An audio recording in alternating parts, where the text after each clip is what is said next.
చూడండి, పంచాయతీ ఎన్నికల సందడి పల్లెల్లో నెలకొంది. ఊర్లలో రాజకీయ వేడి రాజందుకుంది. పోటీదారుల ప్రచారపు జోరు సాగుతుంది. పోటాపోటీ హామీల ఆర్భాటం కనిపిస్తున్నది. ప్రజలంతా చైతన్యమై నీతిగా ఓటెయ్యాలి.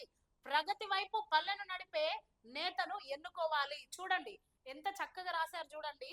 ప్రజలందరూ కూడా నీతిగా ఓటెయ్యాలంట. అట్లనే ప్రగతి వైపు పల్లెను నడిపే నేతను మాత్రమే మీరు ఎన్నుకోవాలి అన్నట్టుగా చూస్తున్నాం. పగలు ప్రతీకారాలకు తావు లేకుండా చూడాలి. స్నేహపూర్వక బంధాలు చెదరకుండా ఉండాలి. స్వార్థాలు, విభేదాలు ఆదిలోనే తుంచాలి. జనమంతా ప్రశాంతంగా కలిసిమెలిసి బ్రతకాలి అని చెప్పేసి ఓటు గురించి ఎంత మంచిగా రాసిర్రు. సో ఇప్పుడు పంచాయతీ ఎలక్షన్స్ చూస్తున్నాం కదా, న్యాయంగా ఓటేయండి.